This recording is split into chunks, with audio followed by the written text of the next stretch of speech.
Hello, नमस्कार, आदाब और Sat Sri Akal. Welcome to our podcast series not shit debate. यहाँ मैं राहुल और मेरा दोस्त आकाश एक पॉडकास्ट सीरीज़ करते हैं जहाँ हम वेरियस टॉपिक्स पे प्योरली फैक्ट्स बेस्ड डिस्कशन या चर्चा करते हैं। तो आज का हमारा जो ये पॉडकास्ट होगा ये सीए एनआरसी का सेकंड पार्ट होगा। तो आज के पॉडकास्ट में हम ये डिस्कस करेंगे कि जो दिल्ली में प्रोटेस्ट हो रहे हैं वो क्यों हो रहे हैं एंड कैसे कैसे किस प्रकार से प्रोटेस्ट हो रहे हैं। और दूसरा हम एनआरसी के ऊपर जो एनआरसी लाया गया था असम में उसके ऊपर भी ब्रीफ में डिस्कशन करेंगे। तो जब असम में जो प्रोटेस्ट हुए और नॉर्थ ईस्टर्न स्टेट्स में काफी ज्यादा प्रोटेस्ट हुए तो उसके बाद सरकार ने उन लोगों की बात सुनते हुए ये कहा कि जो लॉ लाया गया है ये tribal areas of Assam, Meghalaya, Mizoram, Tripura इन सब में इंक्लूडेड नहीं होगा। एंड काफी सारे मिनिस्टर्स ने डिमांड भी करी है कि कंप्लीटली एग्जेम्प्ट किया जाए होल ऑफ असम और मेघालय को इस एक्ट के अंडर। अब आपने जैसे नॉर्थ ईस्टर्न स्टेट्स के प्रोटेस्ट के बारे में बताया, मैं उसको कंटिन्यू करते हुए कुछ प्रोटेस्ट के बारे में डिस्कस करना चाहूंगा दिल्ली में हुए। सबसे पहले मैं बात करूंगा जामिया मिलिया यूनिवर्सिटी की। तो जामिया मिलिया यूनिवर्सिटी के स्टूडेंट, जब ये एक्ट लाया गया तो जामिया मिलिया यूनिवर्सिटी के स्टूडेंट्स को ने सोचा कि वो एक मार्च निकालेंगे पार्लियामेंट हाउस की तरफ इस एक्ट के प्रोटेस्ट में। तो जब पुलिस के बीच में और स्टूडेंट्स के बीच में क्लैश हुआ तो अराउंड 50 स्टूडेंट्स को डिटेन कर लिया गया एंड स्टूडेंट्स को वार्सिटी गेट पे ही रोक दिया गया और उनको अपनी मार्च कैरी आउट करने दी ही नहीं गई। पुलिस ने स्टूडेंट्स के ऊपर लाठी चार्ज किया एंड स्टूडेंट्स का ये भी कहना है कि पुलिस ने इवन टीयर गैस का भी इस्तेमाल किया उनको रोकने के लिए। टीयर गैस की वजह से काफी सारे स्टूडेंट्स को इंजरी भी हुई। तो दिल्ली पुलिस ने, तो हम देख सकते हैं कि पुलिस ने अपने फुल फोर्स का अप्लाई करा स्टूडेंट्स को रोकने के लिए ताकि प्रोटेस्ट को सप्रेस किया जा सके। दूसरा मैं बात करना चाहूंगा नॉर्थ ईस्ट में जो दिल्ली दंगे हुए थे। देश के गद्दारों को, देश के गद्दारों को। तो 24 फरवरी को वायलेंट क्लैश हो गए थे जाफराबाद और मौजपुर जैसे एरियाज में, जहां पे एक पुलिस ऑफिसर और कुछ प्रोटेस्टर्स को मार दिया गया था। जब वायलेंट क्लैशेस ब्रोक हो गए इनके बीच तो अराउंड 50 लोग भी इंजर्ड हो गए थे। जो प्रोटेस्टर जो कि इस एक्ट के फेवर में थे और जो इस प्रोटेस्टर जो इस एक्ट के अगेंस्ट में थे उन दोनों के बीच में क्लैशेस हो गए। उन दोनों के बीच में पथराव हुआ, व्हीकल्स और शॉप्स में आग लगा दी गई और दिल्ली कैपिटल को एक ऑलमोस्ट वॉर जोन की तरह बना दिया गया था, जिसकी वजह से पैरामिलिट्री फोर्सेस को बीच में आना पड़ा और लार्ज गैदरिंग्स को बैन कर दिया गया। काफी सारी ऐसी डिस्टर्बिंग वीडियोस भी आई थी जहां पे एक मैसिव फायर लगा दी गई थी पूरे टायर मार्केट में गोकुलपुरी में। तो गवर्नमेंट सोर्सेज का कहना है कि जो दंगे हुए थे ये एक पब्लिसिटी गेन करने के लिए हुए थे, क्योंकि उस टाइम इंडिया में डोनाल्ड ट्रंप आए हुए थे, डोनाल्ड ट्रंप कंट्री को विजिट कर रहे थे। United states commission on international religious freedom USCIRF ने ये ग्रेव कंसर्न जताया इसके ऊपर, जो भी दिल्ली में दंगे हो रहे थे। और उन्होंने ये बताया कि जो डेडली राइट्स हो रहे हैं, उन्होंने ये रिपोर्ट दिखाई वायलेंस की और मॉब जो कि स्पेसिफिकली मुस्लिम्स को टारगेट कर रहे हैं। उनकी रिपोर्ट में उन्होंने बताया कि जो ऑनगोइंग वायलेंस हो रहा है दिल्ली में उसमें ये रिपोर्ट्स आ रही है कि मुस्लिम्स के खिलाफ उनके घरों पे, उनकी शॉप्स पे, उनके worship and houses of worship उस पे काफी ज्यादा अटैक हो रहे हैं। अब मैं बात करना चाहूंगा शाहीन बाग प्रोटेस्ट की। तो शाहीन बाग प्रोटेस्ट एक बहुत ही पीसफुल प्रोटेस्ट था जो कि 15 दिसंबर 2019 से शुरू होकर 24 मार्च 2020 तक चला था। ये जो प्रोटेस्ट था ये एक सिंगल लेडी के द्वारा लीड किया गया था, जिन्होंने एक मेजर रोड को ब्लॉक कर लिया था शाहीन बाग में using completely non violent resistance. इसमें काफी सारी मुस्लिम वुमेन्स जो उनके सपोर्ट में आई थी एक्ट को रोकने के लिए। इतनी कड़ी सर्दी होने के बावजूद भी अराउंड 200 वुमेन जो थी दिन रात प्रोटेस्ट कर रही थी कालंदी कुंज रोड पे, जो कि शाहीन बाग के पास है, इस लॉ के खिलाफ। जो शाहीन बाग की एक प्रोटेस्ट थी 82 ईयर ओल्ड की, उनको टाइम्स मैगजीन ने 100 मोस्ट इन्फ्लुएंशियल पीपल ऑफ 2020 में गिना था। और जो बीबीसी 100 वुमेन जो कि वुमेन ऑफ द ईयर के नाम से भी जानती है, उसको 2021 एडिशन में द मुस्लिम 500 कर दिया गया था। तो हम देख सकते ये कितना इन्फ्लुएंशियल प्रोटेस्ट था। लेकिन कुछ लोगों का ऐसा कहना है कि ये प्रोटेस्ट जो है अपना जो मेन गोल था सीए को रिवोक करना वो पूरा नहीं कर पाया। तो जैसा कि आपने बताया शाहीन बाग प्रोटेस्ट के बारे में, शाहीन बाग प्रोटेस्ट तो एक आइडियल प्रोटेस्ट है जो कि कैसे वुमेन ने इकट्ठा होकर इतना पीसफुल प्रोटेस्ट किया। इस प्रोटेस्ट के पीसफुल होने के बावजूद भी मीडिया और गवर्नमेंट ने इसे सप्रेस करने की कोशिश की और एक फेक प्रोपेगेंडा क्रिएट करने की कोशिश की। इन्होंने क्या किया है, अपने घर की महिलाओं को चौराहे चौराहे पर बिठाना प्रारंभ कर दिया है, बच्चों को बिठाना प्रारंभ कर दिया है। कितना बड़ा अपराध। कि पुरुष घर में सो रहा है रजाई ओढ़ करके और महिलाओं को आगे करके चौराहे चौराहे पर बिठाया जा रहा है। जिन्हें मालूम ही नहीं कि सीएए क्या है, वे लोग धरने पर। मित्रों, बटन दबाओ तब इतने गुस्से के साथ दबाना कि बटन यहाँ बाबतपुर में दबे, करंट शाहीन बाग के अंदर लगे। कि ये जो औरतें आ रही है ये पेड औरतें हैं और उनको पैसा देके ऑपोजिशन पार्टी के द्वारा भेजा जा रहा है ताकि एक इमेज क्रिएट हो सके।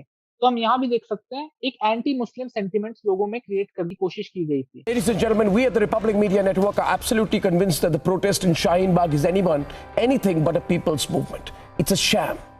It's all been bought out. आखिर कौन इनको इस लाइन पर बरगला रहा है? क्या इन लोगों की प्रॉब्लम सीएए और एनआरसी से नहीं बल्कि मोदी और अमित शाह से? उन्होंने कई कोशिशें कर दी कि शाहीन बाग को खाली कराया जाए, तो इवन दिल्ली हाई कोर्ट ने इनकी प्ली रिजेक्ट कर दी थी। अब मैं बात करना चाहूंगा एनआरसी के ऊपर। इस पर बिल्कुल साफ है कि इस देश में एनआरसी होकर रहेगी। एनआरसी की प्रक्रिया देश भर में होगी। देश भर के अंदर नेशनल रजिस्टर ऑफ सिटीजन्स को हम लेकर आएंगे। आप क्रोनोलॉजी समझ लीजिए, पहले सीए भी आने जा रहा है, सीए भी आने के बाद एनआरसी आएगा और एनआरसी सिर्फ बंगाल के लिए नहीं आएगा, पूरे देश के लिए आएगा। झूठ चलाया जा रहा है। मेरी सरकार आने के बाद 2014 से आज तक मैं 130 करोड़ देशवासियों को कहना चाहता हूं, कहीं पर भी एनआरसी शब्द पर कोई चर्चा नहीं हुई है, कोई बात नहीं हुई है। और जो असम में इम्प्लीमेंटेशन हुई थी तो उसका क्या इम्पैक्ट पड़ा?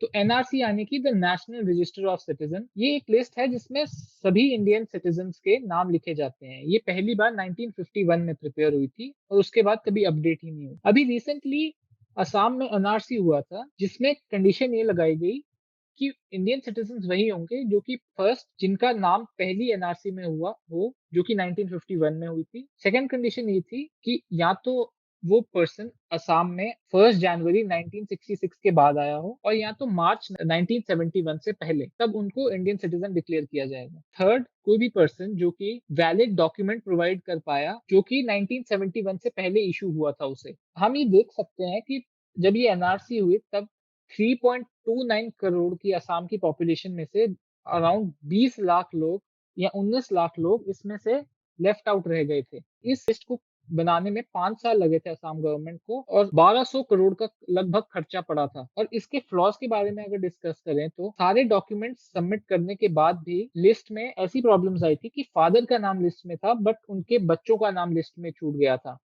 सिबलिंग्स में ऐसा हुआ था कि एक सिबलिंग का नाम था और दूसरे का नहीं था। सेम ही फैमिली के डिफरेंट फैमिली मेंबर्स का नाम ही नहीं था। जिन लोगों के पास डॉक्यूमेंट्स नहीं होते, स्पेशली जो गरीब लोग हैं, वो अपनी सिटीजनशिप प्रूव ही नहीं कर पाए थे। तो इस सिचुएशन को भी टैकल करने के लिए गवर्नमेंट ने एक ब्यूरोक्रेट ऑफिसर अपॉइंट किया था और सिर्फ उसी की जजमेंट के लोगों की सिटीजनशिप को डिपेंड कर दिया गया था। थर्ड प्रॉब्लम ये आई थी कि जो लीगेसी थी डॉक्यूमेंट्स की उसको जस्टिफाई नहीं कर पा रहे थे। जैसे जो विमेन थी, जो ट्रांसजेंडर थे, जो होमलेस थे, वो अपनी सिटीजनशिप जस्टिफाई ही नहीं कर पा रहे थे। एग्जाम्पल लेते हुए जो विमेन है, आफ्टर मैरिज उनका जो नेम चेंज होता है उसके बाद वो अपने एंसेस्टर लिंकेजेस प्रूव ही नहीं कर पा रही थी। फोर्थ जो प्रॉब्लम आई, जो वेरिफिकेशन थी डॉक्यूमेंट्स की बैकएंड से, वो वेरीफाई ही नहीं हो पाई।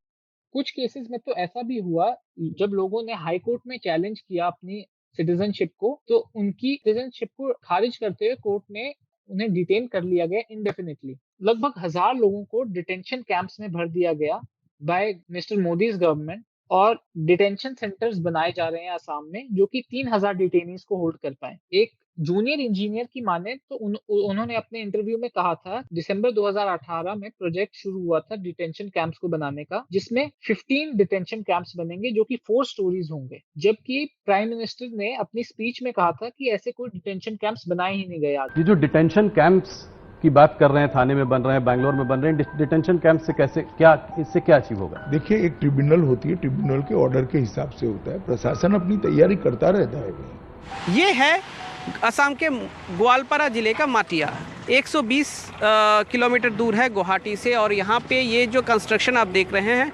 वो जो असम में जो डिक्लेयर्ड फॉरेनर्स हैं उनको रखने के लिए एक्सक्लूसिवली डिटेंशन सेंटर है। इसके पहले फॉरेनर्स को जेल में रखा, न डिटेंशन सेंटर में भेजा जा रहा है, ना हिंदुस्तान में कोई डिटेंशन सेंटर है। भाइयों बहनों, ये सफेद झूठ है, ये बद इरादे वाला खेल है, ये नापाक खेल है। अब मैं बताना चाहूंगा कि लोगों को फॉरेनर डिक्लेयर कर दिया गया कोर्ट्स के द्वारा जस्ट बिकॉज कि उनकी स्पेलिंग में मिस्टेक्स थी या उनकी एज जो थी वो डॉक्यूमेंट्स में गलत थी। 500 जजमेंट जो कोर्ट के द्वारा दी गई थी उसमें से 80% लोगों को फॉरेनर डिक्लेयर कर दिया गया था और जिसमें से माना गया 78% लोगों की जो पिटिशन थी वो कभी सुनी ही नहीं गई और उनको डायरेक्टली फॉरेनर डिक्लेयर कर दिया गया। और जो मेजॉरिटी लोग थे इनमें से वो मुस्लिम्स थे। एक decorated Indian army veteran Mohammad Sanaullah ने 11 दिन डिटेंशन कैंप में स्पेंड किए थे क्योंकि उनको फॉरेनर डिक्लेयर कर दिया गया। माना जाता है कि आज तक लगभग 28 डेथ्स हो गई है असम के डिटेंशन कैंप्स में।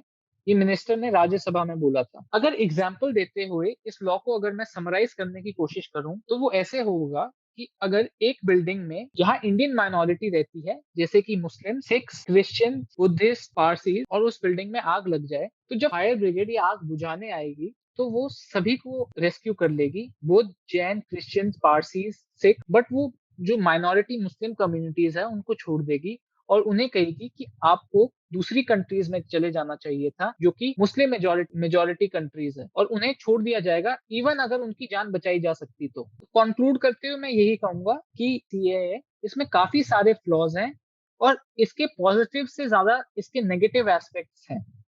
और जो एनआरसी की अब मैं बात करूं तो जैसा कि हमने देखा था असम में 1200 करोड़ रुपए खर्च हुए पर उसका एंड रिजल्ट क्या हुआ, उससे हमें अचीव क्या हुआ? ये जो हमने 5 साल स्पेंड किए और हजारों करोड़ रुपया स्पेंड किया इससे हमने कुछ अचीव ही नहीं किया। तो ये एक्ट एक तरह से बेसलेस है और क्रिमिनेटरी है अगेंस्ट सम कम्युनिटीज।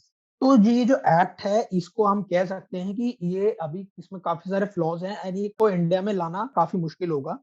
तो सीए एनआरसी के ऊपर हमने क्यों प्रोटेस्ट हो रहे हैं, उसके क्या क्या कॉन्सिक्वेंसेज हैं, क्या क्या फ्लॉज आए हैं, ये सब हमने डिटेल में डिस्कस किया। अब पॉडकास्ट एंड करते हुए मैं यही कुछ सवाल पूछना चाहूंगा कि क्या सीए को इंडिया में लाने की इस टाइम जरूरत भी थी या नहीं? क्या एनआरसी जो एक फेलियर रहा असम में, अगर उसे पूरे देश में इम्प्लीमेंट कर दिया गया तो उससे क्या होगा? क्या सीए एक्ट जो है रिलीजन के बेसिस पर डिस्क्रिमिनेशन करता है? क्या सीए एक्ट में डेलिबरेटली कुछ ऐसे पॉइंट्स डाले गए जिससे कि एंटी मुस्लिम सेंटिमेंट्स लोगों में जागरूक किए जा सके? तो ऑन दिस नोट हम अपना पॉडकास्ट एंड करते हैं। आपसे अगले पॉडकास्ट में जल्दी ही मिलते हैं। Keep listening to us, keep supporting us. Thank you.